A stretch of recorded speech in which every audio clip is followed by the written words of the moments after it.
हरे कृष्णा। ओम अज्ञानतिमिरान्धस्य ज्ञानाञ्जनशलाकया चक्षुरुन्मिलितं येन तस्मै श्रीगुरुवे नमः।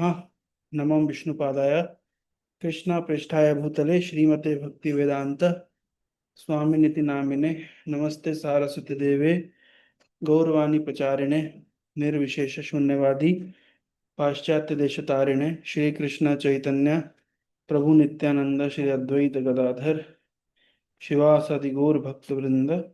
हरे कृष्णा कृष्ण कृष्ण हरे हरे, हरे राम राम राम हरे हरे। हरे कृष्णा। सबसे पहले मैं सुदर्शन प्रभु, विपिन प्रभु और गति कृष्णों को विशेष धन्यवाद दूंगा कि आप लोगों ने ये सेशन को कंटिन्यू रखा।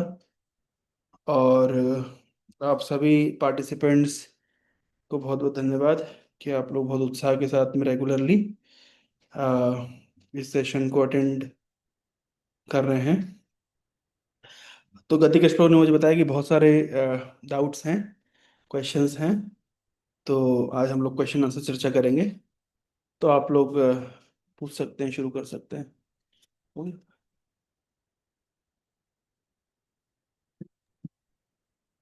उस दिव्य प्रभु, आप पहले अपना क्वेश्चन रखेंगे।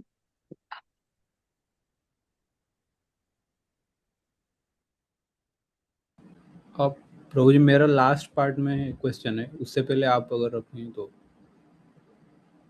तो प्रभु जी, मेरा एक क्वेश्चन ये था, यस। जैसे कि like Arjun was simultaneously involve, मतलब स्टार्टिंग में अर्जुन भगवान कृष्ण को ऋषिकेश करके बुला रहे थे, and at the same time he is becoming bewildered, and he knows that his senses are uncontrolled, and he also know that Lord Krishna as Rishikesh also knew it, that Arjuna is losing his composure uh, to fight. Even in such high understanding of Arjuna, he is becoming bewildered. So, if it is not by Yogmaya, how can we relate? ये question दूसरे लोग सब लोग को clear हुआ? Question की clarity है बाकी सबके पास? धीरे धीरे पूछो, थोड़ा सा स्लोली पूछो। जैसे कि प्रभु जी, अर्जुन ने भगवान कृष्ण को ऋषिकेश करके संबोधित कर रहे हैं। ठीक है, कहाँ एंड पे, कौन से सेक्शन में? प्रभु जी, फर्स्ट चैप्टर में था। ओके, ठीक है। तो उसमें पर्पट में बता रहे हैं, जैसे कि भगवान का नाम ऋषिकेश है, तो वो कंट्रोलर ऑफ द सेंसेस। तो ठीक है। उनको पता है कि दूसरों मतलब दूसरे व्यक्ति क्या सोच रहे हैं, भगवान को पता है।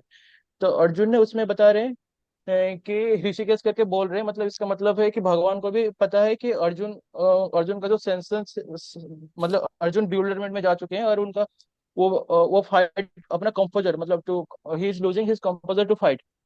तो ये जो even in such high understanding of Arjun, he is becoming bewildered। Hmm. अगर ये योगमाया का, अगर if we will not include Yogamaya, then how can we relate? Yes. तो देखिए, एक एग्जांपल दिया जाता है कि जैसे मान लीजिए मेरा कोई क्लोज स्टूडेंट है, ठीक है, और कोई नया बच्चा आया है। तो मुझे अगर उस नए बच्चे को कुछ समझाना है तो मैं क्या करूंगा, मैं अपने क्लोज स्टूडेंट को डांट लगाऊंगा। हम्म। ऐसा कहते हैं कि जैसे मान लीजिए आ, एक कोई सासू माँ है, उन उसकी एक बहू है और उसकी एक बेटी है। तो जो बहू होती है उसको कुछ शिक्षा देनी है। मान लो बहू सुबह लेट उठती है। हम्म। तो सासू माँ डायरेक्टली बहू को नहीं बोलेगी बहू तुम लेट क्यों उठती हो। वो अपनी बेटी को बोलेगी, कह रहे तुम अपने ससुराल जाओगी तो क्या लेट उठोगी। इसका अर्थ क्या है? सुशी, वो क्या कर रही है, वो अपने बेटी के माध्यम से अपने बहू को शिक्षा दे रही है ना। तो उसी प्रकार से भगवान कृष्ण और अर्जुन का जो रिलेशनशिप है वो नित्य है, वो इटर्नल है। और कृष्ण का सखा है होने के नाते अर्जुन का एक नाम भी है गुडाकेश। गुडाकेश का अर्थ होता है जिसने अपनी नींद के ऊपर विजय प्राप्त किया है या अपनी अज्ञानता के ऊपर विजय प्राप्त किया है। तो practically speaking Arjun can not gate bewildered because he is on a very high platform. लेकिन भगवान अर्जुन को अपेरेंटली बिविल्डर कर रहे हैं। है ना, सेनयोर उभयोर मध्ये रथ स्थाप्यम में अच्युता। हे कृष्ण, मेरी रथ को दोनों सेनाओं के बीच में जाके रख दीजिए। तो कृष्ण चाहते तो दुर्योधन के सामने रख सकते थे, कृष्ण चाहते तो कर्ण के सामने रख सकते थे रथ को, जिससे अर्जुन का क्रोध बढ़े। लेकिन कृष्ण ने क्या किया, जाकर के भीष्म पितामह और द्रोणाचार्य के सामने अर्जुन के रथ को रख दिया और उंगली दिखा के कहा, अर्जुन देख लो, तुम्हें इनसे युद्ध करना है। तो जैसे ही भगवान ने उंगली दिखाई, और अर्जुन पूरी तरीके से फॉरगेटफुलनेस में आ गए। तो भगवान ने अर्जुन को फॉरगेटफुलनेस में क्यों लेके आए, ताकि अर्जुन के माध्यम से हम सभी को भगवत गीता का ज्ञान प्रदान किया जा सके, बिल्कुल। है ना।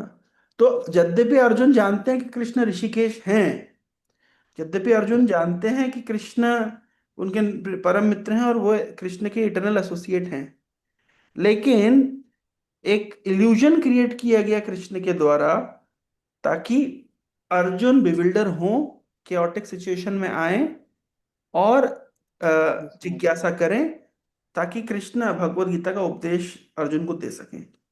और ये एंड भगवत टू गीता का दिस, उपदेश सभी के लिए कल्याणकारी होगा। हाँ, क्या क्या पूछ रहे हैं? मतलब टू दिस साइमल्टेनियसली अर्जुन भगवान का ऋषिकेश भी उसमें बोल रहे हैं। हम्म। मतलब तो ऋषिकेश, मतलब ऋषिकेश जो पर्टिकुलर वर्ड से बोल रहे हैं, मतलब अर्जुन को तो पता ही है कि भगवान supreme personality of God head है। हम्म। तो साइमल्टेनियसली उनका अंडरस्टैंडिंग ये भी है कि भगवान supreme personality of God head है। एंड वो सबका किनका, मतलब किसी का सेंसेस कैसे कंट्रोल्ड है अनकंट्रोल्ड है उनको भी पता है। तो ये अंडरस्टैंडिंग भी है, और स्टिल ही इज बिकमिंग बिल्डर्ड। मतलब यस। दो कंट्राडिक्टोरी चीजें एक साथ हैपन ये हो रहे हैं उनके अंदर। आप इसको अपने अनुभव में देखो। अर्जुन का तो भगवान ने बिविल्डरमेंट में डाला, हमको क्या पता नहीं है कि कृष्ण सुप्रीम पर्सनैलिटी हैं?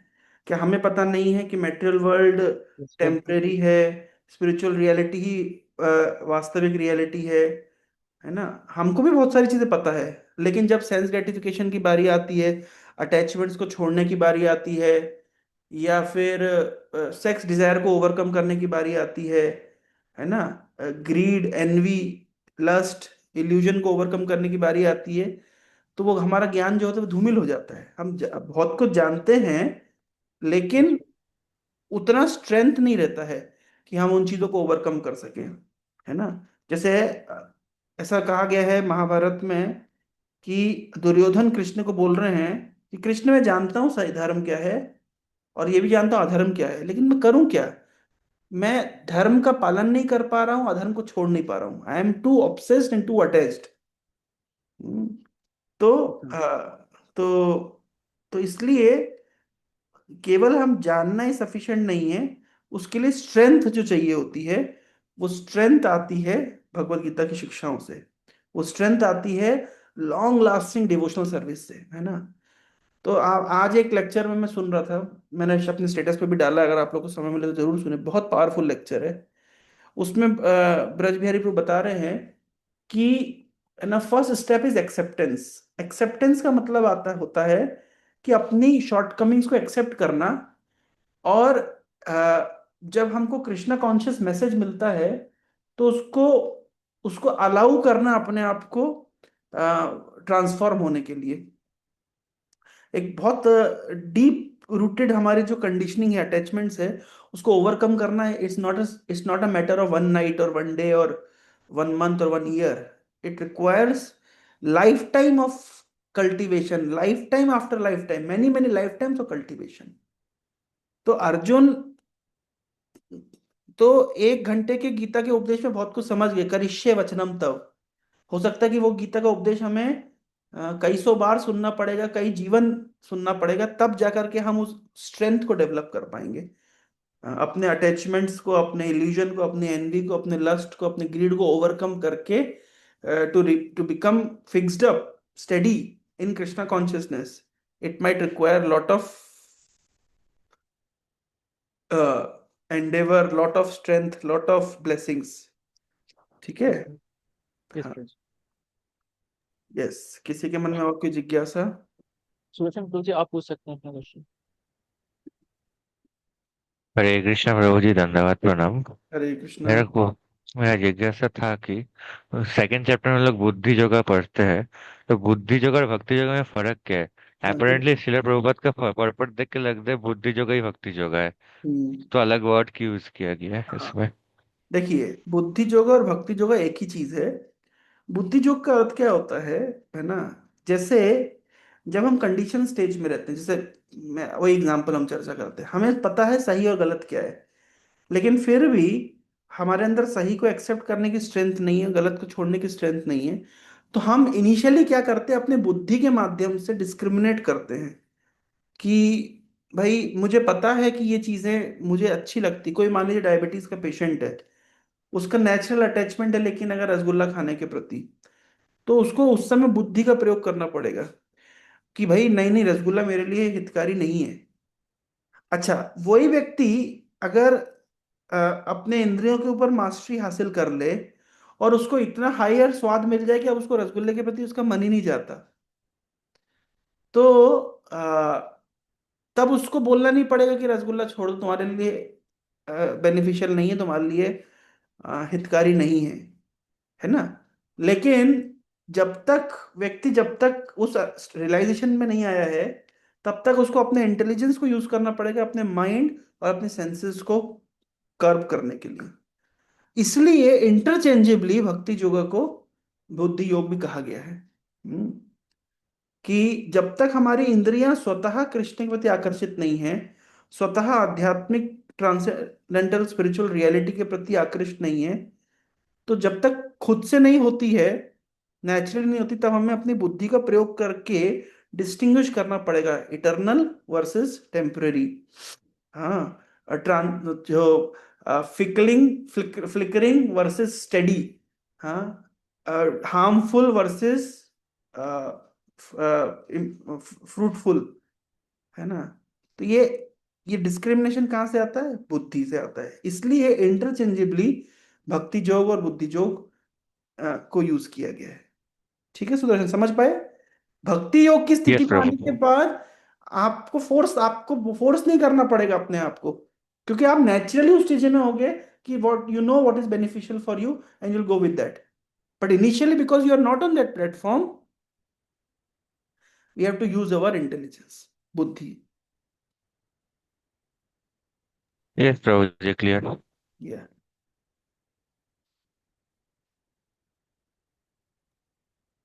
दिव्य प्रभु, दिव्य प्रभु आपको हरे कृष्ण प्रभु जी, दंडवत प्रणाम। हरे Krishna. Yes Prabhu.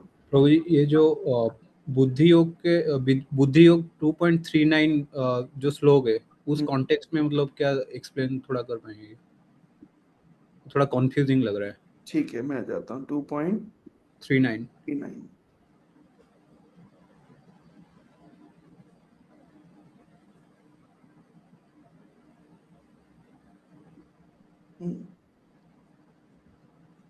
So thus far, I have described this knowledge to you through analytical study. Now listen as I explain it in terms of working without fruitive results.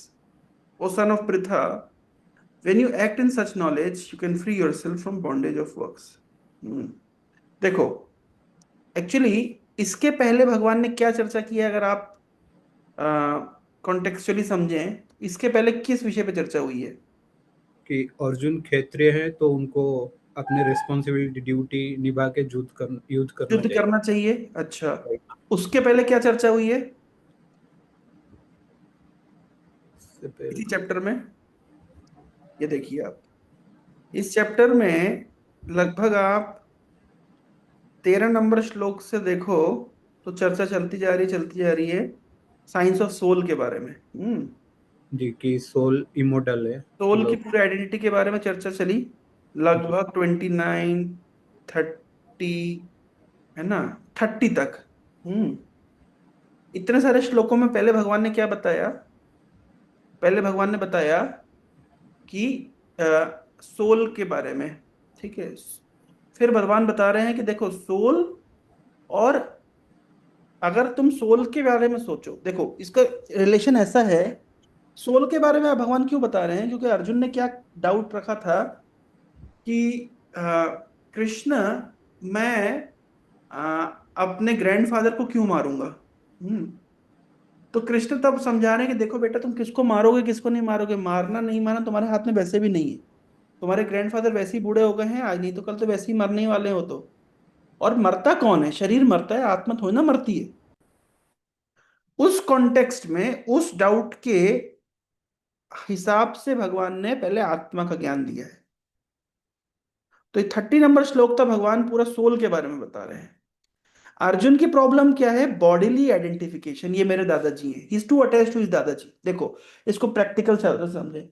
हम कभी कभी किसी को बोलते हैं कि आप कृष्णा कॉन्शियसनेस प्रैक्टिस करो। वो बोलता है कि प्रभु जी देखिए, मेरे पास, मैं ना कृष्णा कॉन्शियसनेस प्रैक्टिस नहीं कर सकता क्योंकि मेरे पेरेंट्स अलाउ नहीं करते। कई बार बच्चे ऐसा आर्ग्यूमेंट करते हैं, पेरेंट्स को लेकर के उनका बहुत आर्ग्यूमेंट रहता है। तो तब हमें उनको क्या समझाना चाहिए? जब व्यक्ति बहुत ज्यादा अटैचमेंट दिखाता है पेरेंट्स से, हम ये नहीं कह रहे पेरेंट्स से अटैचमेंट नहीं होना चाहिए, नेचुरल है वो। मेरा भी अपने पेरेंट्स से अटैचमेंट है, हर व्यक्ति का अपने पेरेंट्स से अटैचमेंट होता है, होना भी चाहिए। लेकिन जब ये आपका अटैचमेंट आपकी स्पिरिचुअल ड्यूटीज के ऊपर बाधा बन जाए, स्पिरिचुअल ड्यूटी छोड़ो। मेरे पेरेंट्स मुझसे बहुत अटैच्ड हैं, मुझे अभी ऑफर मिला, तुम्हारे पेरेंट्स तुमसे बहुत अटैच्ड हैं, तुम्हें अभी ऑफर मिलेगा कि अमेरिका में जाके फ्लोरिडा यूनिवर्सिटी में तुम्हें पीएचडी करने का अवसर मिलेगा, या तुम्हें हार्वर्ड यूनिवर्सिटी में पीएचडी करने का अवसर मिलेगा। या तुम बैंगलोर गए पढ़ाई करने के लिए। अगर तुम्हारे पेरेंट तुमसे बहुत अटैच्ड होते, तुम बोल नहीं नहीं नहीं, तुम भुवनेश्वर नहीं जाओगे, तुम बैंगलोर, तुम हमारे पास रहोगे, क्या ये अटैचमेंट हेल्दी होता? नहीं। नहीं। अगर कोई व्यक्ति ऐसा है जो बहुत ज्यादा अटैच्ड है, कई बार ऐसा मैंने देखा है अपने आंखों से। मैं जब बोलता हूँ लोगों को आप ये प्रैक्टिस कृष्णा, बोले नहीं नहीं, हम अभी मेरी रिस्पॉन्सिबिलिटी अपने पेरेंट्स का टेक केयर करने की है। वो गर्लफ्रेंड के साथ 4 घंटा घूम सकता है, लेकिन जैसे ही इसको बोलो गीता क्लास में आओ, तो वो बोलेगा नहीं नहीं, मेरी पेरेंट्स के प्रति रिस्पॉन्सिबिलिटी है। उसको लगता है कि डिवोशनल सर्विस में आएगा तो उसको पेरेंट्स छोड़ने पड़ जाएंगे। तब उसको आप क्या उपदेश दोगे? तब उस तरह के व्यक्ति के लिए आपके पास क्या लेसन होना चाहिए? हम्म तब आपको बताना पड़ेगा, भाई क्या पेरेंट्स की बात कर रहे हो? भाई कौन से पेरेंट्स की तुम बात कर रहे हो? तुम करोड़ों जन्मों में कितने करोड़ों पेरेंट्स लेके छोड़ चुके हो? ये जो लेसन हम दे रहे हैं, कॉन्टेक्चुअल लेसन है। कॉन्टेक्चुअल लेसन मतलब हम, हमारा उद्देश्य पेरेंट्स से अटैचमेंट को खत्म कर देना नहीं है। हम इतना इम्प्रैक्टिकल नहीं है, ये गलत, ये बात सही नहीं है। और ना ही कुछ लोग को ऐसा लगता है कि हम पेरेंट्स के कंट्रीब्यूशन को ग्रेटफुल नहीं है, ऐसा भी नहीं है बिल्कुल। We are 100%, 120, 150, 200% grateful to our parents. But when you are becoming too attached to your parent that you are forgetting your spiritual responsibilities, तब बात आती है। तब उसको व्यक्ति को बताना पड़ेगा, भैया तुम काय को इतना अटैच हो रहे हो अपने पेरेंट्स से? भाई अल्टीमेटली ये बॉडी जो है, इसके अंदर जो सोल है, तुम सोल हो, तुम्हारा ना इस बॉडी से कोई रिलेशनशिप है, ना इस बॉडी का जन्म जिससे हुआ उनसे कोई रिलेशनशिप है।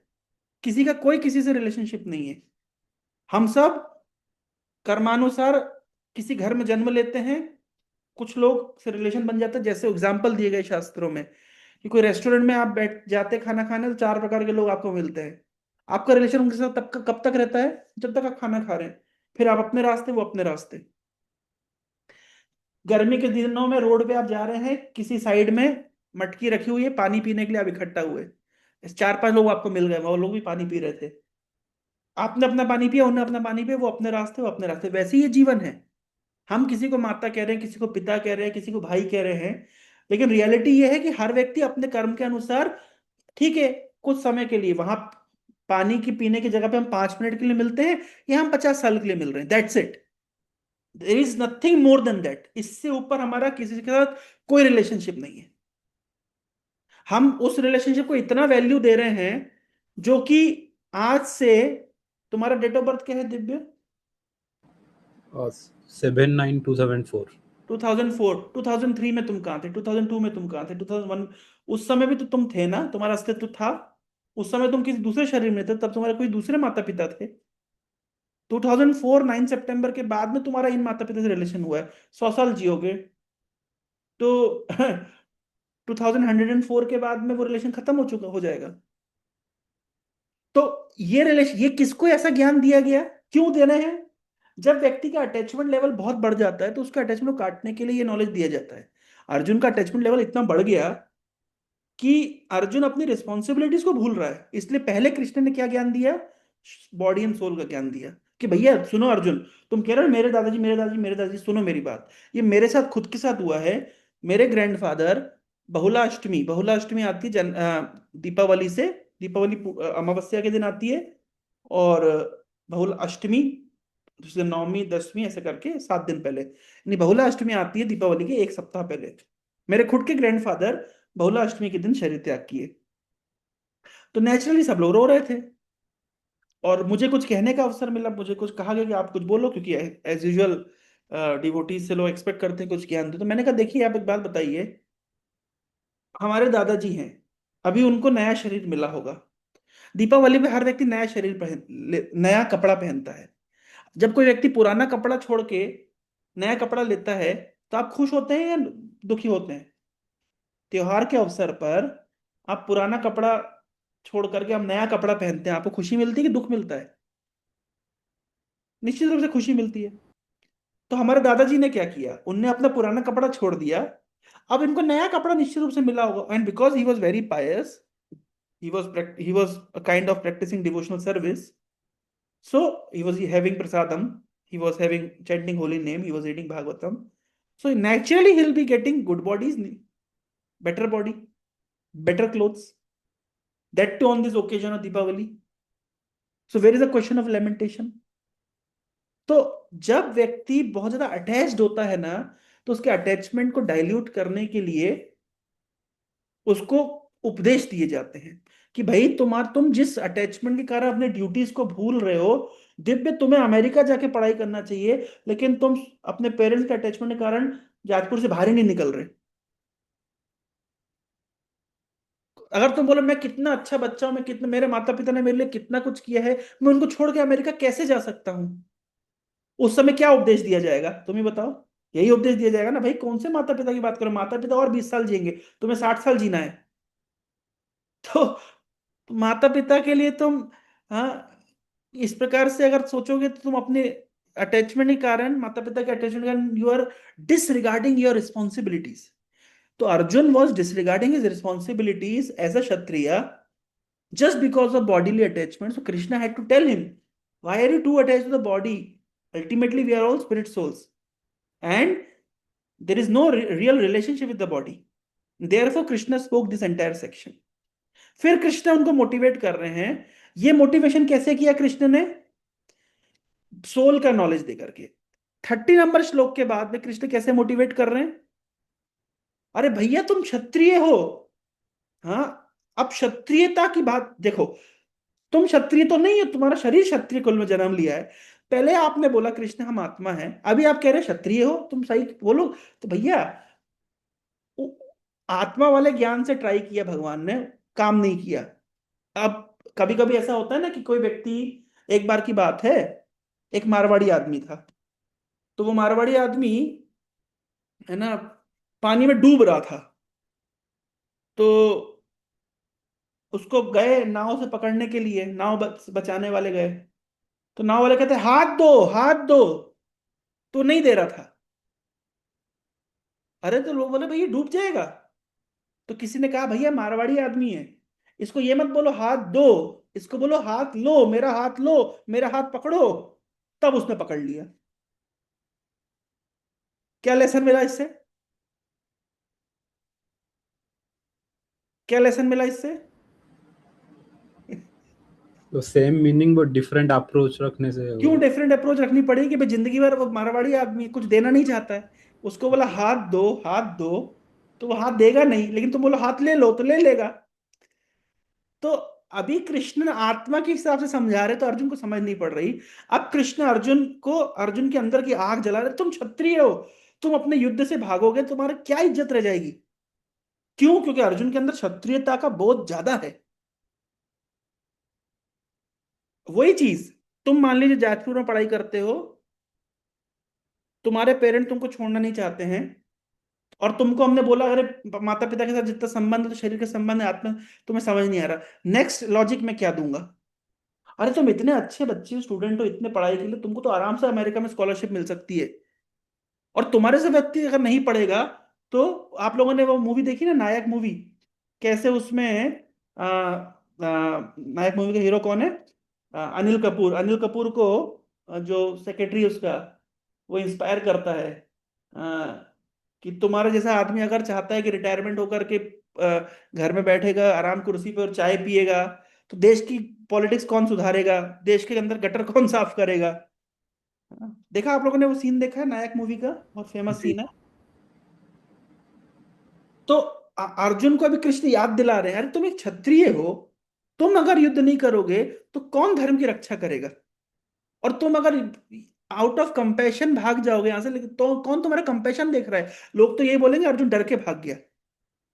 तो पहले कृष्ण ने आत्मा के इस ज्ञान के हिसाब से समझाया अर्जुन को, फिर कृष्ण ने समझाया एज ए क्षत्रिय रिस्पॉन्सिबिलिटी तुम्हारी क्या है।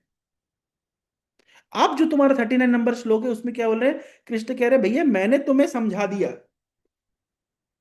कि एनालिटिकल स्टडी से मतलब, पहले मैंने आपको बताया आत्मा के विषय में, फिर मैंने आपको बताया शरीर के विषय में। मैंने दोनों तरीके से समझाया। अब तीसरा तरीके से समझो।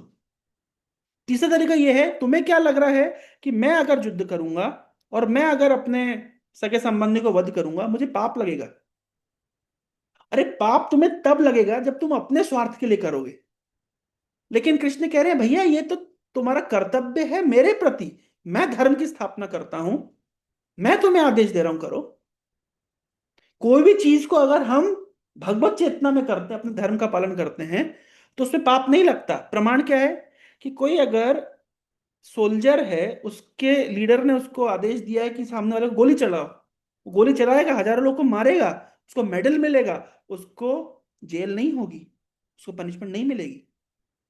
तो अभी तक अर्जुन क्या है, हर चीज को अपने से जोड़ रहा था कि भाई मेरे रिलेटिव्स हैं, मेरे पर्सनल प्रॉब्लम है, मेरे फैमिली प्रॉब्लम, मैं अपनी फैमिली प्रॉब्लम के लिए युद्ध क्यों करूंगा। कृष्ण कह रहे हैं तुम्हारी पर्सनल फैमिली प्रॉब्लम नहीं है, क्योंकि ये ये तुम्हारी, तो ये पॉलिटिकल प्रॉब्लम है, ये उस देश की प्रॉब्लम है कि जिस देश की जो अ, रानी है द्रौपदी, वो सेफ नहीं है, तो एक सामान्य नारी कैसे सेफ रहेगी। तुम उसको केवल अपनी प्रॉब्लम समझ रहे हो, मेरे दादाजी हैं, मेरे भाई हैं, मेरी फैमिली प्रॉब्लम है, नहीं। ये पूरे पूरे भारतवर्ष की प्रॉब्लम है। अगर ये कुरु लोग के साथ युद्ध नहीं करोगे, अधर्मी लोग राज करेंगे, तो ये केवल तुम्हारी फैमिली को अफेक्ट नहीं करेगा, ये पूरे देश और पूरी दुनिया को अफेक्ट करेगा। तो इसलिए तुम इसको डिटैच्ड मोड में अपने से डिटैच करके और भगवान के प्रति ऑफरिंग मानते हुए अपने कर्तव्य का निर्वहन करो। अब समझ आ रहा है पॉइंट। 39 नंबर श्लोक में क्या भगवान बता रहे हैं कि भाई now listen as I explain it in terms of working without fruitive results. अपने अटैचमेंट के लिए थोड़ी ना तुम युद्ध कर रहे हो। कोई एक सैनिक है, वो गया अभी युद्ध करने के लिए, कारगिल बॉर्डर पे युद्ध करने के लिए गया, और उसको मैं अचानक उसको हृदय में कंपैशन आ गया, मैं किसी को कैसे मार सकता हूं। तो पहला एग्जांपल उसको क्या दोगे, भैया तुम किसी को नहीं मार रहे हो, तुम एज अ क्षत्रिय अपने कर्तव्य का निर्वहन कर रहे हो। और दूसरी बात कि तुम नहीं मारोगे तो सामने वाला तो वैसे तुमको मार देगा, और नहीं भी मारेगा तो कोई ना कोई हर व्यक्ति मरणशील है ही। क्या मरने के डर से तुम आज अपने जिम्मेदारी को छोड़ दोगे। अगर कोई आर्मी ऑफिसर, आप लोगों ने वो मूवी देखी होगी बॉर्डर मूवी, जिसमें वो युद्ध के समय घर वापस आता है, कितनी उसकी निंदा होती है। अगर कोई आर्मी ऑफिसर युद्ध की इमरजेंसी के समय घर वापस आएगा, लोग क्या बोलेंगे कि डरपोक है। किससे डर के आए, मौत से डर के आए। अरे मरना तो एक दिन हर व्यक्ति को है। तो पीठ ऐसे पहले के क्षत्रिय होते थे, अगर पीठ पे घाव लेकर के आते थे, क्षत्राणियां उनको महल के अंदर घुसने नहीं देती थी कि पीठ पे घाव लेके आए हो। या तो छाती पे घाव लेकर के आओ, या मर करके आओ, पीठ पे घाव लेके नहीं आना। क्या तुम अरे शरीर, करोड़ों शरीर हम छोड़ सकते हैं, आत्मनित्य। देखिए उन क्षत्रियों को यह ज्ञान होता था। इसी श्लोक इसी सेक्शन में आता है कि हारोगे तो स्वर्ग का राज भोगोगे, और जीतोगे तो धरती का सुख भोगोगे। लॉस कहाँ है, कोई लॉस नहीं है। और दोनों ही चीज अगर तुमसे नहीं हो रही, तीसरा समझो कि भाई अटैच मत हो, एज एन ऑफरिंग इसको, अपनी रिस्पॉन्सिबिलिटी को पालन करो। देश के लिए अपनी रिस्पॉन्सिबिलिटी का पालन करो, समाज के लिए अपनी रिस्पॉन्सिबिलिटी का पालन करो, और लास्टली भगवान के लिए अपनी रिस्पॉन्सिबिलिटी का पालन करूं। जैसे अ, अनिल कपूर को बोल रहे हैं कि भैया तुम अगर पॉलिटिक्स नहीं करोगे तो देश का कल्याण कौन करेगा। तो तुम अपने निजी स्वार्थ को त्यागो देश हित में। अगर तुम अच्छे से पढ़ाई नहीं करोगे, तुम अच्छे वैज्ञानिक, अच्छे मैथमेटिशियन नहीं बनोगे, जो कि तुम बन सकते हो, केवल अपने अटैचमेंट के कारण तुम नहीं बनोगे, तो किसका नुकसान है। तुम्हारा निजी तौर पर नुकसान है, तुम्हारे परिवार का नुकसान है, तुम्हारे समाज का नुकसान है, तुम्हारे देश का नुकसान है। तब तुम्हें कैसे कोई मोटिवेट करेगा। अरे अपने देश के खातिर अपने निजी अटैचमेंट को छोड़ो। भगत सिंह ने अपने देश के खातिर अपने माता पिता के साथ, अपनी पत्नी के साथ अपने अटैचमेंट को त्याग त्याग दिया। तो इसको कहते हैं वर्किंग विदाउट फूड रिजल्ट्स। तो वहां पे उनका मोटिवेशन देश होता है, गीता में मोटिवेशन कृष्ण है, कि कृष्ण के खातिर अपने जिम्मेदारियों को निर्वहन करना है। इसको कहते हैं वर्किंग विदाउट फूटिव रिजल्ट्स। तो तीनों ही एग्जाम्पल क्या है, जब कोई व्यक्ति स्टैग्नेंट हो जाता है ना, अपनी जिम्मेदारियां नहीं निभाता है, तो उसको याद दिलाने की अलग अलग प्लेटफॉर्म तरीके हैं। और व्यक्ति स्टैग्नेंट कब होता है, अपने अटैचमेंट के कारण। इसलिए कृष्ण कह रहे हैं कि वर्किंग विदाउट फ्रूटिव रिजल्ट, ये थर्ड तरीका है कृष्ण का अर्जुन को मोटिवेट करने का। समझ आया दिव्य ज्योति? क्लियर हो रहा है ये? जी प्रभु। है ना? अच्छा क्वेश्चन था आपका, बहुत बढ़िया।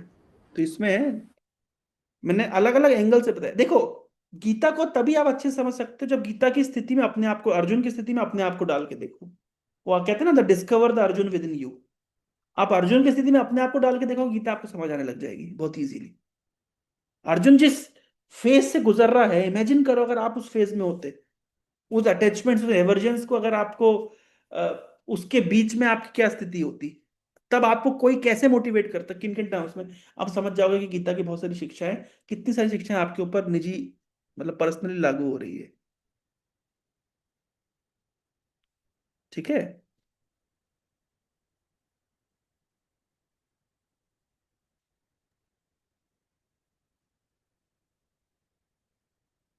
चंदन प्रभु, आप कुछ पूछना चाहेंगे?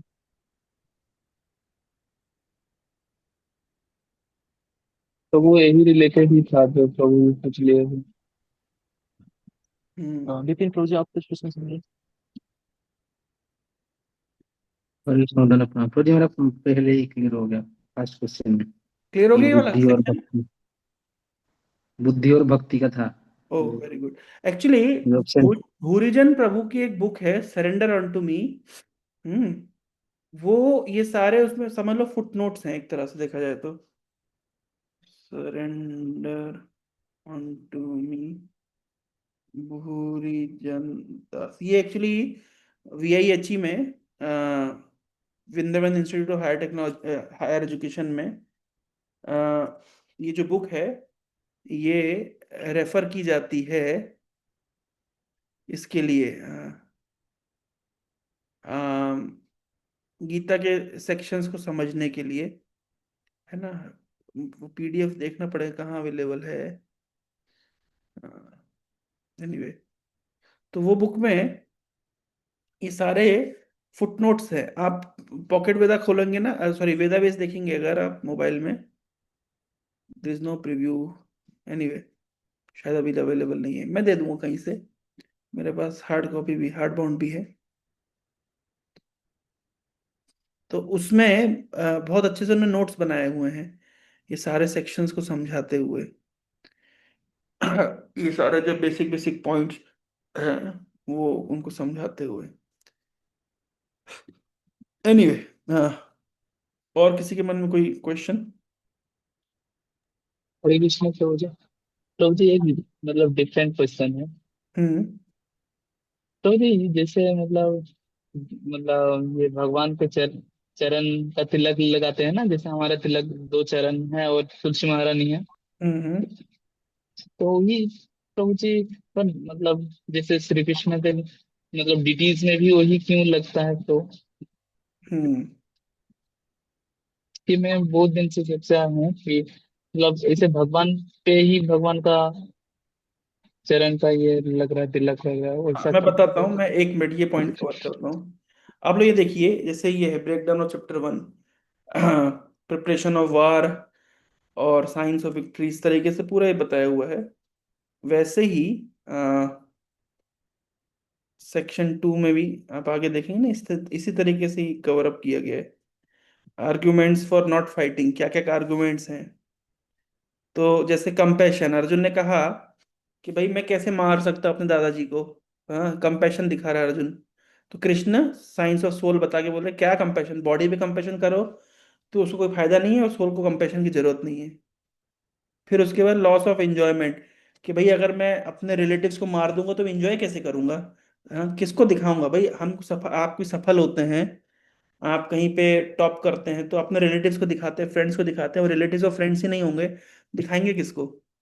तो कृष्ण कह रहे हैं भैया तुम क्षत्रिय हो, अगर तुम नहीं युद्ध करोगे तो इंस्टेड एंजॉयमेंट छोड़ो, तुम्हारी और हंसी हो जाएगी समाज में।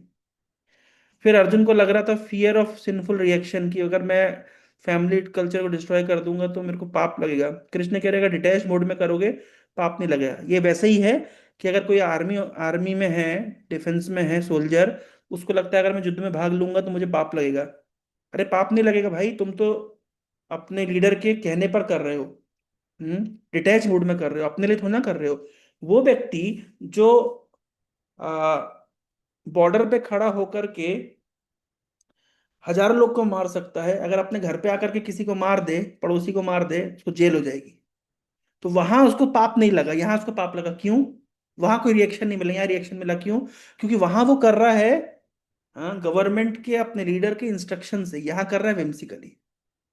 तो अर्जुन का जो मन में प्रश्न डाउट है ना, फियर ऑफ सिंफुल रिएक्शन, कि मुझे पाप लगेगा, तो कृष्ण क्लियर कर रहे हैं भाई पाप नहीं लगेगा, तुम अपनी जिम्मेदारी को निर्वहन कर रहे हो डिटैच मोड में। हाँ तुम्हारा अगर पर्सनल मोटिवेशन होता था अलग बात थी, पर तुम तो अपनी जिम्मेदारी को निर्वहन कर रहे हो। हम्म। तो जो जो जो अर्जुन के आर्ग्यूमेंट्स हैं, उसी के हिसाब से लॉर्ड कृष्णा इसको रेफ्यूटेशन दे रहे हैं। समझ आ रहा है गति कृष्ण, ये पॉइंट समझ आ रहे हैं? यस प्रज्वल। तो इसको जब आप रिलेट करके पढ़ेंगे तो आपको और क्लैरिटी आ जाएगी। तो जी ये बस चैप्टर 1 एंड 2 का है कि सारे चैप्टर का है ऐसे? सब जगह सब मिलेगा ये, इसको है ना। आई डोंट नो कितने का है, हाँ सबका है ये देखो, बहुत अच्छे से नोट्स हैं इसमें, बहुत बड़ा, मेरे ख्याल से 46 पेज का है। ये एक्चुअली भक्ति शास्त्री में पढ़ाते हैं ना, तो भक्ति शास्त्री के नोट्स में आपको मिल जाएगा। भूरिजन प्रभु ने एक बुक लिखी है पूरी उसके ऊपर, हर श्लोक को एक एडिशनल नोट्स दिए हैं, ताकि ये चीज़ें समझ आए। इसका पर्पस क्या है, फोकस ऑफ लर्निंग क्या है ना, और एक एक चीज़ को डिटेल में बताया गया है। Yes yes yes. हाँ। चंदन, जो आपका प्रश्न है कि भगवान भी तिलक लगाते हैं, हाँ भगवान तिलक लगाते हैं, उसको अपने भक्तों का चिन्ह मान करके भगवान अपने सिर पे धारण करते हैं, है ना, रेसिप्रोकल है। ठीक है, और किसी के मन में कोई, जो गीता में आप पढ़ रहे हैं उससे संबंधित कोई क्वेश्चन अगर किसी के मन में हो तो पूछ सकते हैं।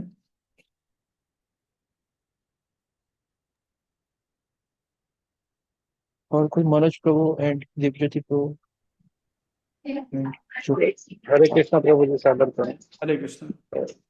मेरा ये क्वेश्चन है कि अ, अगर कोई भी एक्शन हम कर रहे हैं तो कैसे माने कि वो धर्म से रिलेटेड है या फिर नहीं है, ये क्योंकि प्रभुपाद ने कभी अपने कभी पर्पस में बताए हैं, कोई भी चीज हम कर रहे हैं it should be justified by गुरु साधु शास्त्र, 3 वर्ड्स हैं, है ना, गुरु साधु एंड शास्त्र, इट शुड बी जस्टिफाइड, है ना। धर्म है या अधर्म है, ये 3 पैरल लाइंस होती है ना, चेक एंड बैलेंस, देख सकते हैं क्या लिखा है। हाँ, the 3 pillars of spiritual, avoid spiritual deception, all teaching must be validated by these 3 sources of systems of check and balance। ये check and balance है, गुरु साधु शास्त्र, है ना। ठीक है, कोई भी चीज धर्म है अधर्म है, अपने स्वार्थ के लिए कर रहे हैं या हायर पर्पस के साथ कर रहे हैं, ये चेक कहाँ कर सकते हैं आप? आप गुरु से, साधुओं से, और शास्त्रों के निर्णय से उसको मैच किया जाता है। इसलिए कुछ लोग बोलते हैं कि भगवत गीता में जैसे वॉयलेंस सिखाई गई है ना। कुछ समय के लिए रशिया में गीता बैन थी, क्या अरे ये वॉयलेंस सिखाता है ग्रंथ। तो अगर गीता पढ़ के वॉयलेंस सिखाते हैं तो हर व्यक्ति फिर तलवार क्यों नहीं उठा लेता है गीता पढ़ने के बाद, माला क्यों उठाता है? नहीं। तो हम गीता को कैसे पढ़ना चाहिए, केवल कवर देख के नहीं, गुरु साधु शास्त्र गीता की शिक्षाओं को वैलिडेट करना चाहिए। तो these are the check system of check and balance हमारे धर्म में। ये तीन चीजों का बैलेंस है, केवल किताब ही नहीं, जैसे होता है ना एक आसमानी किताब जैसे इस्लाम में होता है, आसमानी किताब कुरान में जो लिखा है बस वही मानना है। अब उसको हर व्यक्ति अलग अलग तरीके से इंटरप्रेट करता है। हमारे यहाँ शास्त्रों को ऐसे नहीं किया जाता है। Shastra must be validated by sadhus and gurus. मेरे गुरु ठीक बोल रहे नहीं बोल रहे क्या प्रमाण है? आज मैं एक रील देख रहा था, इसमें कोई गुरुजी बोल रहे थे कि जब प्रेगनेंसी का छठा महीना होता है तब शरीर के अंदर आत्मा का प्रवेश होता है, बच्चे के शरीर के अंदर। सही है या गलत है? एक रील में देख रहा था मैं, कोई गुरुजी बोल रहे हैं कि जब प्रेगनेंसी का छठा महीना होता है तब शरीर के बच्चे के शरीर में आत्मा का प्रवेश होता है। सही है या गलत है? नहीं पता। नहीं पता? क्या लगता है दिव्य ज्योति, क्या लगता है? नहीं बताया ब्रो। नहीं ब्रो, उसमें होता है वो मतलब आत्मा होता है उसमें। हाँ देखो, प्रेगनेंसी होती कैसे है कि स्पर्म जो होता है वो आत्मा के कैरी करता है, और ओवम को वही स्पर्म फर्टिलाइज कर सकता है जो स्पर्म आत्मा को कैरी करता है। तो इसका मतलब है कि फर्टिलाइजेशन हुआ ही है, इसका मतलब है आत्मा प्रवेश कर गई है। कहाँ लिखा है? थर्ड कैंटो के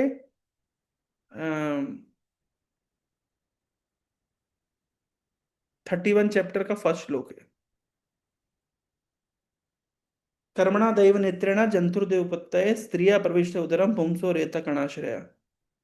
The personality of Godhead said, under the supervision of the Supreme Lord, and according to the result of his work, the living entity, the soul, is made to enter into womb of a woman through a particle of male semen to assume a particular type of body. फिर इस पूरे section में बताया गया है कि फिर next क्या होता है, फिर नेक्स्ट क्या होता है, कैसे माँ के गर्भ में शरीर का विस्तार होता है।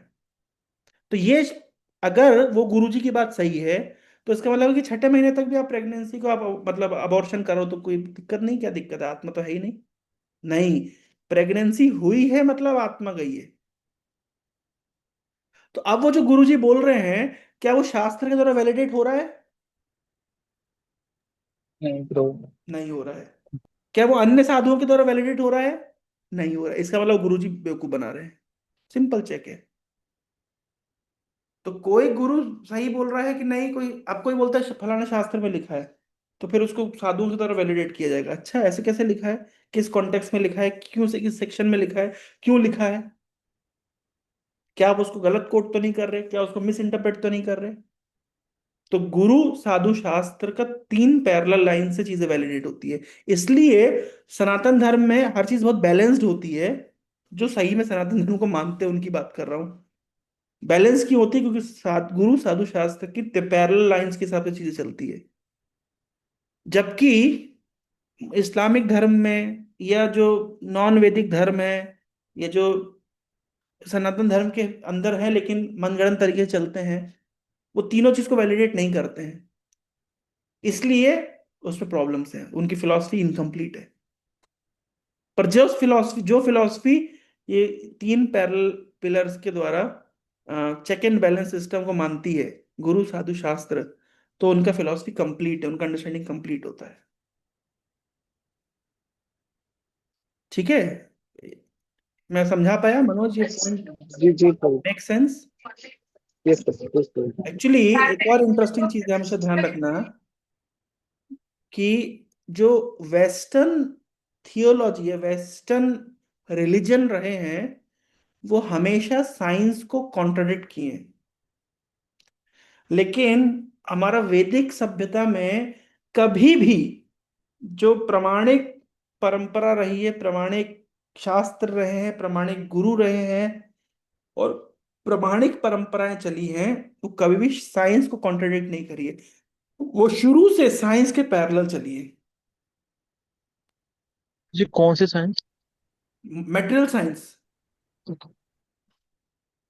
वेस्टर्न थियोलॉजी में हमेशा चर्च में और साइंस में हमेशा कॉन्फ्लिक्ट रहा है। इसलिए अच्छे अच्छे साइंटिस्ट जैसे गैलीलियो गैलीली, उसको मार दिया गया। हाँ, अच्छे अच्छे फिलोसोफर्स को वेस्ट में मार दिया गया। दे वर सो वायलेंट, क्योंकि वहां पे आप साइंस और लॉजिक से धर्म को अगर रिलेट करोगे, वो आपको मरवा देंगे। क्योंकि धर्म का एरिस्टोक्रेसी के साथ में, जो पॉलिटिकल लीडरशिप के साथ में क्लोज कनेक्शन हुआ करता था।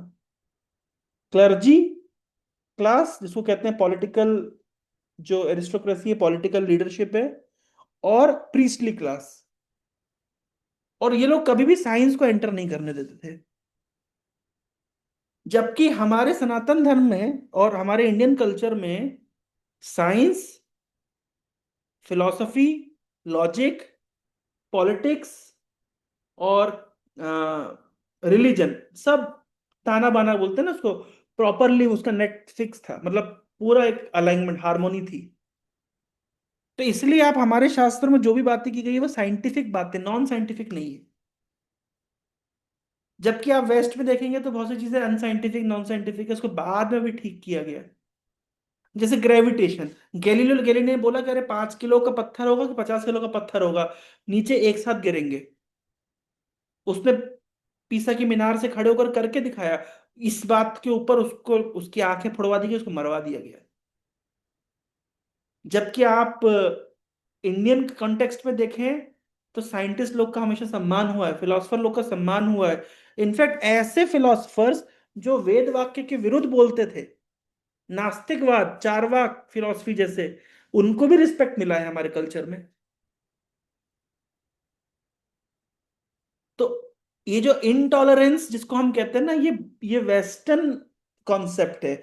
हम टॉलरेट नहीं कर सकते दूसरे के फिलॉसफी को। उनका फिलॉसफी होता है ओनली आई विल एग्जिस्ट, हमारा फिलॉसफी था एग्जिस्टेंस, को एग्जिस्टेंस।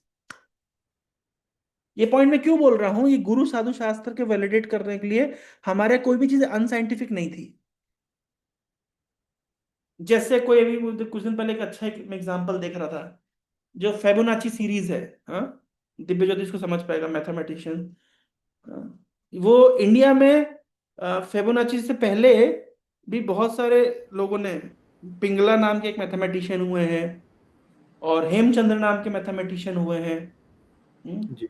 इन लोगों ने पहले से इसको अ, हेम हेमचंद्र नंबर्स। है ना, हेमचंद्र नंबर्स। तो तो इससे क्या पता चलता है, जिसको अभी हम फिबोनाची सीरीज बोलते हैं। तो ये सब चीजें, तो हमेशा साइंस को रिस्पेक्ट मिला है सनातन कल्चर में। इसलिए गीता की कोई भी बात, भागवत में कोई बात अनसाइंटिफिक नहीं है।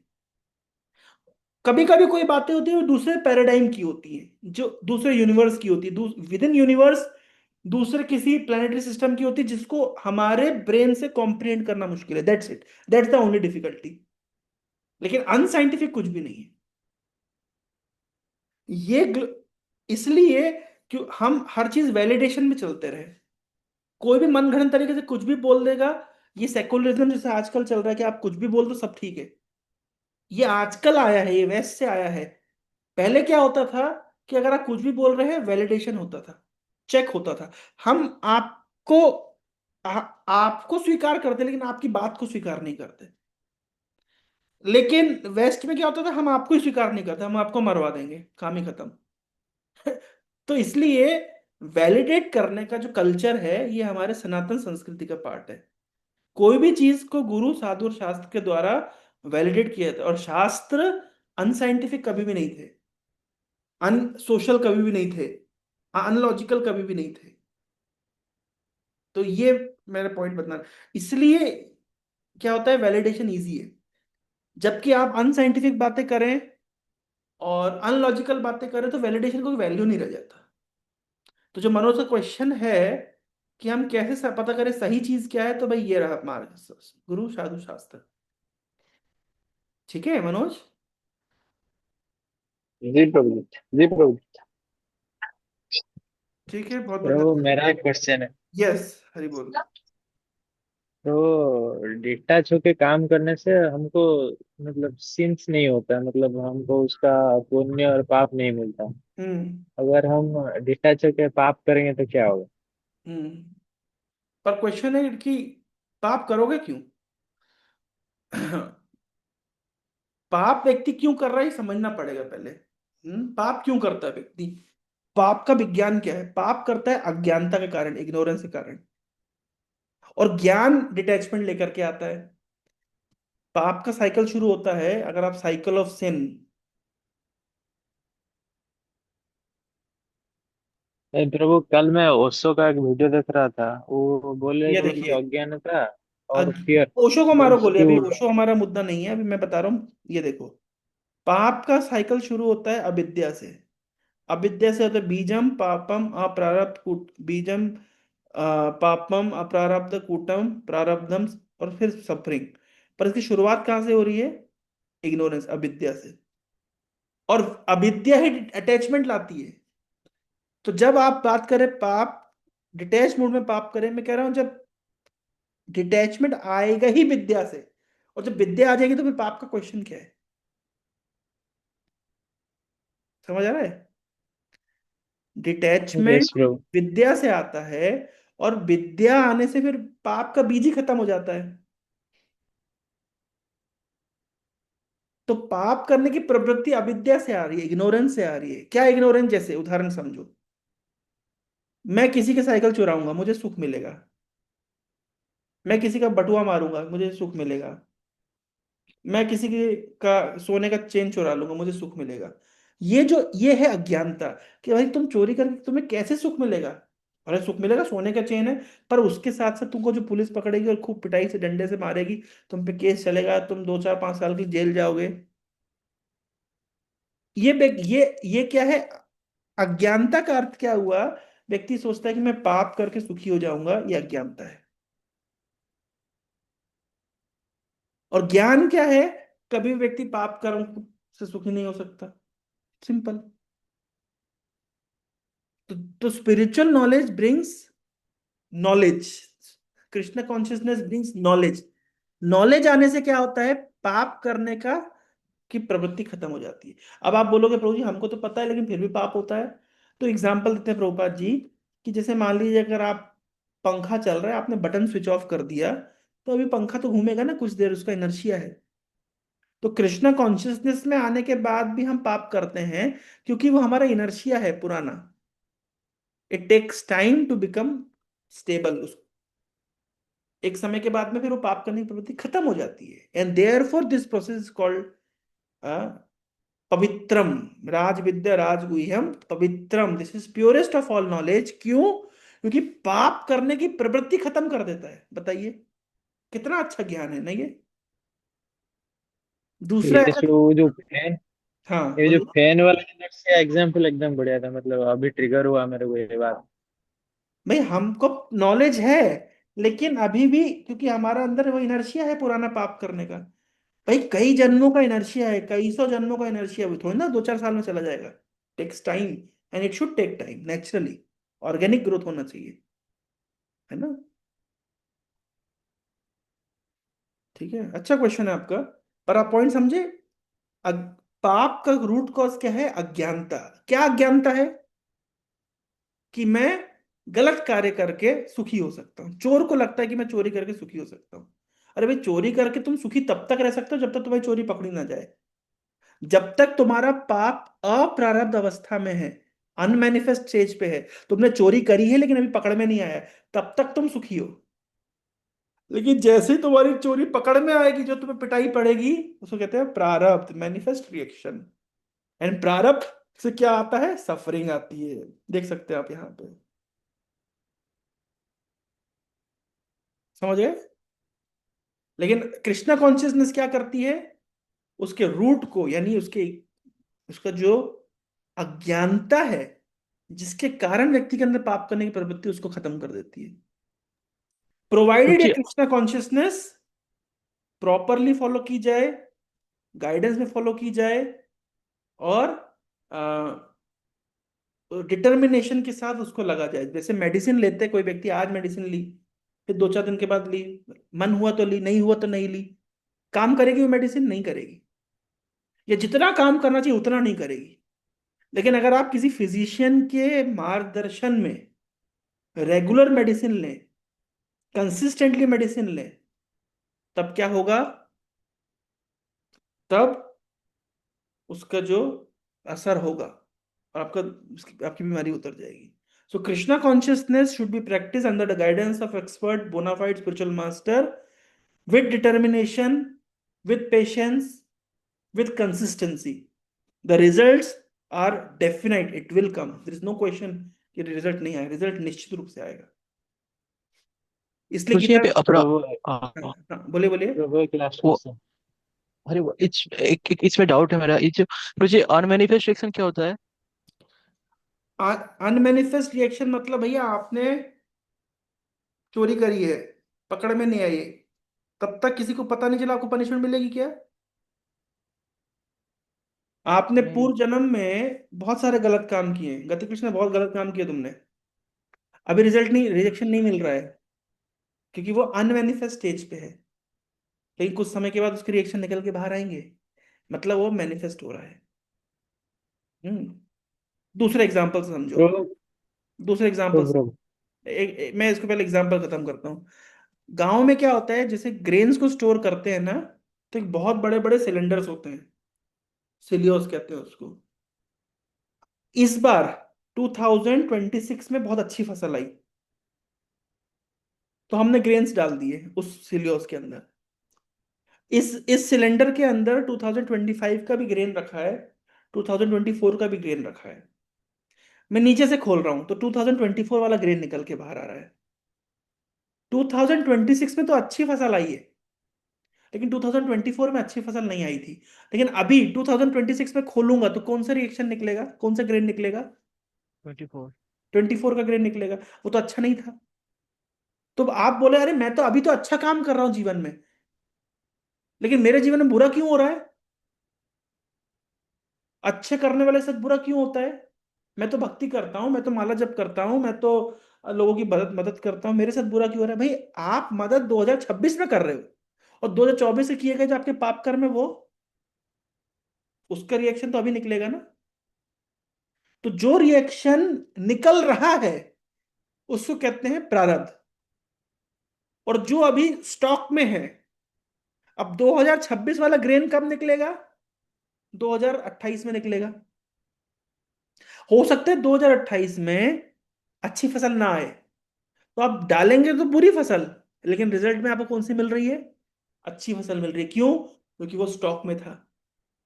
तो जो स्टॉक कर्मा होता है उसका रिएक्शन कहते हैं अनमैनिफेस्ट, और जो अभी हमको मिल रहा होता है उसको कहते हैं मैनिफेस्ट, प्रारब्ध। समझे? नहीं, प्रभु जी जो अनमैनिफेस्ट रिएक्शन होता है इसको प्रभु जी इसका रिएक्शन भुगतना ये कंपलसरी है कि इससे इसका कुछ मतलब इसको काटने का भी कुछ ऐसा है कि इसको ना? कृष्णा कॉन्शियसनेस डिमिनिश कर देती है उस रिजल्ट्स को, कम कर देती है। लेकिन जीरो करने, देखो भगवान चाहे तो जीरो कर सकते हैं, और कोई नहीं कर सकता। भगवान चाहे तो जीरो कर सकते हैं, लेकिन अगर हम जीरो कर देंगे भगवान ना, तो हमारी पाप करने की प्रवृत्ति रहेगी। अरे भाई रिएक्शन तो जीरो हो ही जाता है, क्या दिक्कत है? इसलिए भगवान क्या करते हैं, आपका हाथ कटना हो, उंगली में चोट आती है, डिमिनिश करके देते हैं अपने डिवोटीज को रिजल्ट, है ना। पर हमको रिएक्शन मिलता है क्योंकि हमारा कृष्णा कॉन्शियसनेस उस लेवल का नहीं है कि हम पूरी तरीके से रिएक्शन फ्री हो सके। उतना कमिटमेंट हमारा नहीं है। लेकिन जिन भक्तों का है उनको, उनके लिए भगवान बहुत हद तक रिएक्शन को माइनस कर देते हैं, नलीफाई कर देते हैं। कर्मा कर्माणि निर्दहति किंतु च भक्ति भाजाम। केवल भक्ति एक ऐसा मार्ग है, कृष्णा कॉन्शियसनेस ऐसा मार्ग है जो पूर्व जन्मों के कर्मों को निर्दहन, पूरा दहन कर देता है, फिनिश कर देता है, जला के राख कर देता है।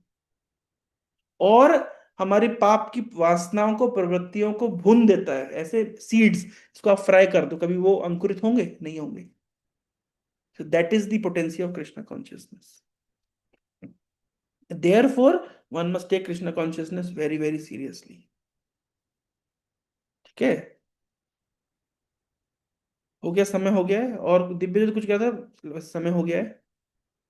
प्रभु, हाँ, वो मैनिफेस्टेशन के ऊपर में एक प्रश्न था, वो क्लियर हो गया कि अमोघ लीला प्रभु को बोलते थे कि ये मैनिफेस्टेशन कुछ नहीं होता, जो प्रेयर करने से सब मतलब जो मिलना चाहिए वो नहीं मिलता, जो नहीं मिलना चाहिए वो भी मिल जाता है। हम्म। तो वो प्रश्न वो क्लियर हो गया। तो एक last question Prabhu. Yes bro. Prabhu, जो ओसो प्रभु बोलता है गॉड नहीं होता है प्रभु, वो रोल्स रेस में कैसे घूम रहा है? है, तो उसको बोलता है गॉड नहीं होता, रोल्स ओसो रॉयस में कैसे घूमता है? उसका कर्मफल है, उसको तो मिल। इतना फैन फॉलोइंग प्रभु कैसे हो गया क्यों मतलब? नहीं हो सकता? नार्सिसिस्ट का प्रभु जो। ये क्या, ये कोई क्वेश्चन है? नहीं ब्रो, कल कल से मेरा दिमाग अगर में यही अगर चल वो रहा है। व्यक्ति मानता है गॉड नहीं होता है, तो उसको पूर्वजन्म के कर्मानुसार उसको गाड़ी घोड़ा मिल रहा है, क्या दिक्कत है ना? तो that is not a big thing, है ना? It has nothing to do with, है ना, फैन फॉलोइंग, गाड़ी, material achievements, high education, high income, these are all results of our karma. It has nothing to do with Krishna. ठीक है? हाँ, क्योंकि और भी क्वेश्चन है these are अगले all सेशन में। these are all results of our karma. It has nothing to do with Krishna consciousness.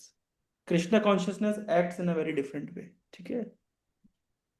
Prabhu, Krishna conscious में रह के हम लग्जरी थिंग्स को पा नहीं पाए, मतलब पा नहीं सकते। पा सकते हैं कृष्ण कॉन्शियस। मेरा 1.5 लाख रुपए का मोबाइल है, 80,000 रुपए का लैपटॉप है, 25 लाख रुपए की कार है। तो being in yes, Krishna yes consciousness Prabhu. You can have everything, don't worry. और मैं ब्रह्मचारी हूँ, मैं तो कमाता भी नहीं हूँ। हरे कृष्णा। Unexpected answer. नहीं ब्रो, ये सुनना था मेरे को। मतलब बहुत मतलब मैं एक्चुअली सोच सुनो रहा था मेरी बात, यही आंसर एक चाहिए बात था। ध्यान रखो, समझो बात को, एक बात समझो ध्यान से। Krishna consciousness does not deny luxury, पहली चीज। Krishna consciousness does not deny, Krishna consciousness does not mean that one has to live in poverty, but Krishna consciousness teaches how to remain detached from all everything. सब कुछ होने पर भी व्यक्ति एक, है ना, इसको कहते हैं, एक बार की बात है, जनक महाराज को भगवान 3rd चैप्टर में ग्लोरीफाई कर रहे हैं कि जनक एक बहुत बड़े कर्म योगी हैं। तो लोग, एक राज ऋषि हैं, तो जनक के जो मंत्री हैं उनको लगा कि अरे जनक महाराज को इतना भोग करते, इतने बड़े महल में रहते हैं, इतना अच्छा आलीशान जीवन जीते हैं, इतना अच्छा भोजन करते हैं, पर ये राज ऋषि कैसे हैं? इनके अंदर ऋषि वाला कौन सा गुण है? तो जनक महाराज को पता चल गया कि मेरे जो प्रजा है उनको डाउट हो रहा है, मेरे मंत्रियों को डाउट हो रहा है। तो जनक महाराज ने सबको लंच के लिए इनवाइट किया। एक बहुत बड़ा सा डाइनिंग टेबल था, उसमें और हजारों प्रकार के व्यंजन थे, हजारों प्रकार के भोजन पदार्थ थे, लेकिन हर कुर्सी के ऊपर एक तलवार लटकी हुई थी, और बहुत पतले धागे से, और बहुत भारी तलवार। अब सब लोग भोजन कर रहे हैं, बढ़िया भोजन हो रहा है। जब जब सबका भोजन हो गया तो जनक महाराज ने पूछा, तो कैसा लगा आपको भोजन? अच्छा लगा, खूब आनंद आया? तो मंत्रियों ने कहा कि देखिए महाराज, इतना कुछ भोजन में इतना आइटम बना था, लेकिन हमें आनंद नहीं आया। बोला, अरे इतना सारा आइटम बना, आपको आनंद नहीं आया? बोला, हमारा सारा ध्यान तो उस तलवार के ऊपर था, कब हमारे ऊपर गिर जाएगी। तो जनक महाराज कहते, देखो मंत्रियों, मैं भी अपना जीवन ऐसे जीता हूँ। यद्यपि मैं एक महल में रहता हूँ, बड़े बड़े सोने के रथ पे चलता हूँ, बड़ा बड़ा मुकुट पहनता हूँ, बड़ा बड़ा सुंदर सुंदर रेशम का कपड़ा पहनता हूँ, और अच्छा भोजन करता हूँ, लेकिन मुझे हमेशा ध्यान रहता है, everything of this material world is temporary and will be taken away at certain point of time. Therefore I do not become attach to them. Instead में अपनी कॉन्शियसनेस को हमेशा भगवान के चरणों में लगा के रखता हूँ। यही शिक्षा गीता हमको दे रही है ना? यस्य, चाणक्य पंडित कहते हैं, यस्य स्नेहो भयम तस्य। अरे जो व्यक्ति के पास अटैचमेंट होता है वो डरा हुआ रहता है। भगवान जैसे, रिजल्ट्स के प्रति अटैचमेंट होगा, आप हमेशा डरे हुए रहेंगे। लग्जरी के प्रति अटैचमेंट होगा, आप डरे हुए रहेंगे, अरे नहीं मिली तो क्या होगा। मिलने के बाद अटैचमेंट होगा तो लगे, अरे चला गई तो क्या होगा। पैसा कोई लूट के ले गया तो क्या होगा। तो possessing things and possessing position, possessing is not bad, but becoming attached is bad. So science of Krishna consciousness is, we must have everything, and we must not be attach to that. अब question है सब कुछ है और attach कैसे नहीं हो? The best way is to offer it to Krishna, use it for Krishna. You can have a big bungalow, but then you must invite devotees in your home, have kirtan, have katha, have prasadam. You can have a big car and use it for Krishna conscious। भक्ति सिद्धांत सरस्वती ठाकुर पर Rolls Royce car थी, और वो Rolls Royce से गांव के अंदर जाते थे और रोल्स रॉयस के ऊपर बैठ करके, उसके बोनट पे बैठ करके प्रवचन करते थे कि लोग कार देखने के बहाने आएंगे और फिर वो उनको कृष्णा कॉन्शियसनेस का उपदेश करूंगा। प्रभुपाद जी ने कहा है कि मैं तो चाहूंगा तो मैं पेड़ के नीचे रह करके भी रह सकता था, लेकिन क्या आप पेड़ के नीचे गीता क्लास सुनने आते? नहीं आते। लेकिन क्योंकि आज इस्कॉन के इतने सुंदर सुंदर मंदिर हैं, तो मंदिर के दर्शन करने के नाम पे व्यक्ति आता है, तो कृष्णा कॉन्शियसनेस एक्सेप्ट करता है, गीता एक्सेप्ट करता है। आज इस्कॉन की गीता इतनी प्रचलित क्यों है? उसकी बुक बाइंडिंग क्वालिटी देखिए, उसके टेक्स्ट देखिए, उसके फोटोज देखिए, कितना हाई क्वालिटी है। वही गीता प्रेस गोरखपुर की भी गीता अवेलेबल है, 5 रुपए में मिलती है। पर पॉकेट गीता जो इस्कॉन की होती है सबको रखने में ट्रेंडी लगता है, लेकिन 5 रुपए वाली गीता आप किसी स्टूडेंट के बैग में नहीं देखोगे। क्यों नहीं देखोगे भाई? इट्स नॉट अबाउट कि गीता का ज्ञान तो जो है सो है, मेन है प्रेजेंटेशन ऑल्सो मैटर्स। तो if you are attach to luxury, if you are attach, if you have inclination to have wealth, possession, no, don't worry about it. You must have it, you must possess it, but use it for Krishna. That is the best way of detachment. एक और example आपको देता हूं। भगवान के भक्त कभी भी गरीब नहीं होते हैं। क्वेश्चन होता है सुदामा क्यों गरीब था? तो वहां पे हमारे आचार्य विश्वनाथ चक्र को लिखते हैं कि Sudama has a repulsive mode towards wealth, and therefore Krishna never wanted to give him and disturb his mood.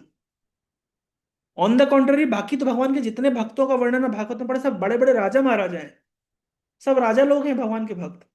लेकिन सुदामा को एक अलग मूड था, वो रिपल्सिव मूड था, इसलिए भगवान देते नहीं थे। लेकिन जब सुदामा की पत्नी ने सुदामा से रिक्वेस्ट किया कि अरे आपके फ्रेंड जो हैं वो द्वारका के राजा हैं, साक्षात भगवान है, आप उनसे कुछ मदद क्यों नहीं मांगते?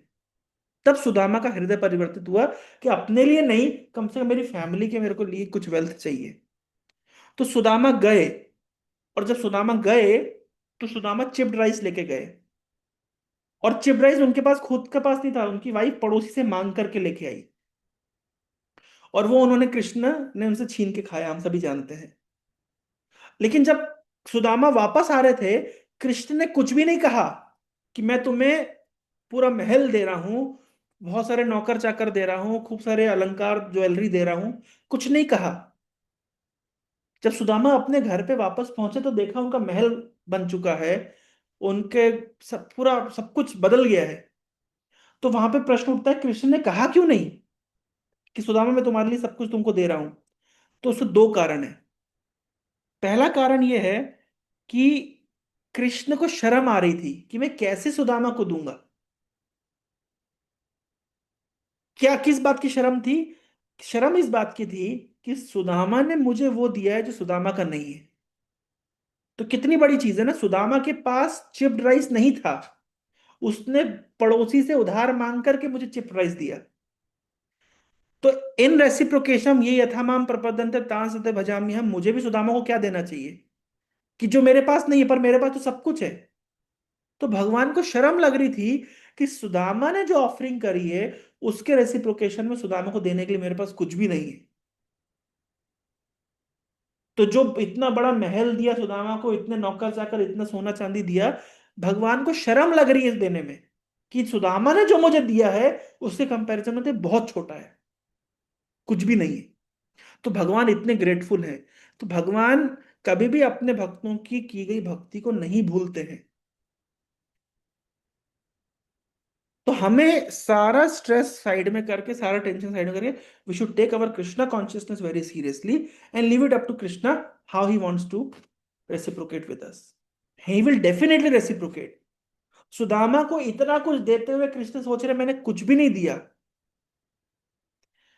रामचरितमानस में वर्णन मिलता है कि रावण को इतनी संपत्ति प्राप्त हुई, सोने की लंका मिल गई, इतनी शक्तियां मिली, कैसे मिली? तो रावण ने अपना सिर काट काट करके शिव जी को ऑफर किया था। 9 बार अपना सिर काटा और शिव जी को ऑफर किया, और 10वां बार जब काटने लगा तब शिव जी सामने आ गए और शिव जी ने सारी संपत्ति रावण को दे दी। तो तुलसीदास जी लिखते हैं कि जो संपत्ति रावण को प्राप्त हुई, किससे प्राप्त हुई? शिवजी से प्राप्त हुई। और कैसे प्राप्त हुई? सिर कटा कटा के प्राप्त हुई। वही संपत्ति, वही सोने की लंका के राजा कौन बन गए आगे चल के? विभीषण। कैसे बने? तो जो संपत्ति शिवजी के सामने गला काट काट कर रखने से, गला कटवाने से, सिर कटवाने से रावण को मिली, वही सारी संपत्ति विभीषण को केवल भगवान के सामने सिर झुकाने से मिल गई। तो जो भगवान इतने ग्रेटफुल हैं कि सुदामा के चिप्ड राइस से इतना भाव विभोर हो गए कि वो उनको शर्म लग रही है सुदामा को एक महल देने में। जो भगवान, जो रावण की संपत्ति रावण ने हासिल करी थी सिर कटा करके, वो संपत्ति भगवान ने विभीषण को सिर झुका करके दे, सिर झुकाने पे दे दी। तो क्या वो भगवान कभी भी अनग्रेटफुल होंगे? हल्दर महाराज एक पॉइंट देते हैं कि कोई भी कितना भी क्रूर से क्रूर व्यक्ति हो, अगर आप उसको हर दिन प्रणाम करते हैं, उसका हृदय परिवर्तित हो जाता है। तो जिन भगवान को हम हर दिन प्रणाम करते हैं, जिन भगवान का नाम हम हर दिन उच्चारण करते हैं, जिन भगवान के लिए हम अपने लाइफ को डेडिकेट करते हैं, क्या वो इतने अनग्रेटफुल हैं कि वो हमारा ख्याल नहीं रखेंगे? तो क्वेश्चन है, फिर हम क्यों सिंसियरली भगवान की भक्ति ना करें जब वो हमारा ख्याल रख ही रहे हैं? जो व्यक्ति भक्ति नहीं करता है, नास्तिक व्यक्ति भी है। तुमने खुद ही कहा कि जो भगवान को नहीं मानता उसको भी रोल्स रॉयस मिल रही है, जो भगवान को नहीं मानता उसको भी सूरज की रोशनी मिल रही है, पानी मिल रहा है, हवा मिल रहा है। तो जो मानता है उसको क्या मिलेगा? सोचो, विचार करो। तो why shouldn't we take our Krishna consciousness as a token of gratitude to Krishna? Krishna, you are giving me everything and I am sure that you will be helping me, taking care of me at every moment of my life. Why shouldn't I take this Krishna consciousness seriously? So instead of having reservations about what will happen to us in future, we must take Krishna consciousness very seriously. That is the sum and substance of our entire training. ठीक है?